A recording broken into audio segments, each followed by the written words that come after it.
Ya, pemirsa, untuk mengetahui perdagangan komoditas, kita sudah terhubung bersama Muhammad Ali Jaya, Dirut Global Capital Investama Berjangka. Ya, Pak Ali, terima kasih sudah bergabung bersama kami. Seperti apa pergerakan volume perdagangan komoditas hari ini? Oke, baik. Seperti yang sudah disampaikan transaksi di JFX, kopi Arabica mencatat transaksi 1.318 lot, olein 2.150 lot, gold fisik 1.028 lot, kakao 540 lot.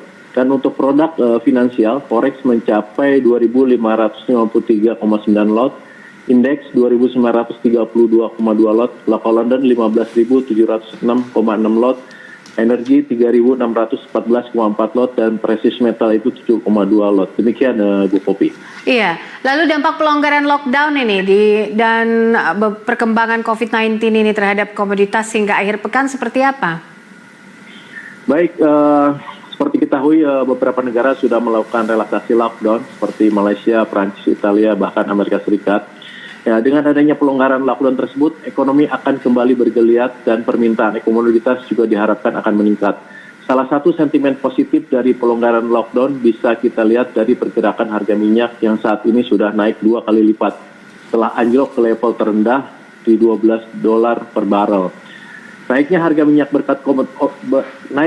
minyak berkat optimisme bahwa dengan adanya pelonggaran lockdown, permintaan minyak akan meningkat pada kuartal ketiga dan keempat di tahun ini. Bahkan Goldman Sachs telah menaikkan target minyak di tahun 2021 menjadi $51,38 per barel. Dari sebelumnya mereka tentukan $48,5 per barel. Nah, dengan demikian ekonomi global akan pulih secara gradual dan pemangkasan produksi dari OPEC+. Harga minyak bisa menjadi lokomotif bagi harga komoditas secara keseluruhan. Ketika harga minyak naik, harga komoditas naik juga akan meningkat. Demikian, Mbak Pupi. Oke, baik. Lalu tadi kalau kita bicara soal pengaruh pelambatan ekonomi di dalam global dan juga di dalam negeri ini seperti apa? Ya. Dan soal pengangguran ya, data pengangguran Amerika terhadap harga emas dan olein. Iya, seperti ketahui bahwa emas merupakan salah satu komoditas yang berperan sebagai safe haven. Ya, di tengah terjadi gejolak politik dan ekonomi, investor akan mencari emas sebagai aset lindung nilai. Untuk itu, pelambatan ekonomi dalam negeri dan juga Amerika berpengaruh positif bagi harga emas karena perannya sebagai safe haven tersebut. Bukan hanya itu, dengan adanya pelambatan ekonomi yang merata, maka Bank Sentral Dunia berupaya mengatasi ekonominya agar tidak terpuruk dengan menggelontorkan stimulus yang tidak terbatas. Amerika Serikat sendiri sejauh ini sudah menggelontorkan stimulus sekitar $3 triliun. Di Jepang, Bank of Japan menghapus batasan pembelian obligasi pemerintah dalam ekspansi stimulus moneter yang belum pernah terjadi sebelumnya untuk menekan dampak virus corona terhadap perekonomian. Kebijakan mega stimulus yang dilakukan Bank Sentral juga akan berpengaruh positif bagi pergerakan harga emas. Tentu banyak yang memperkirakan logam mulia bisa mencapai level $1.800.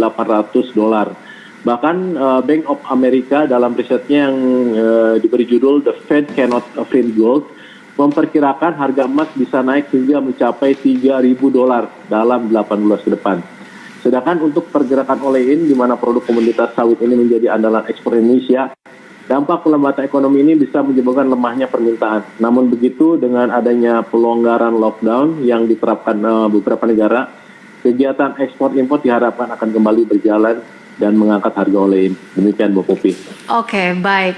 Peluang harga komoditas pekan depan, Pak Ali, apa yang bisa direkomendasikan kepada investor? Ya, untuk pekan ke depan, pergerakan komoditas masih akan ditentukan oleh sentimen risk appetite dan sentimen risk aversion.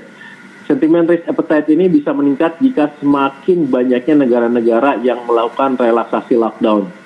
Sementara sentimen risk aversion bisa muncul jika terjadi ketegangan baru antara Amerika dan China atau memburuknya data ekonomi global. Jika yang muncul risk aversion, maka akan memberi peluang bagi harga emas karena perannya sebagai safe haven. Namun jika risk appetite yang muncul, kemungkinan akan mengangkat harga minyak dan komoditas lainnya pada umumnya. Demikian, Mbak Popi. Baik, Pak Ali, terima kasih untuk informasinya dan juga analisanya bersama kami di Closing Market.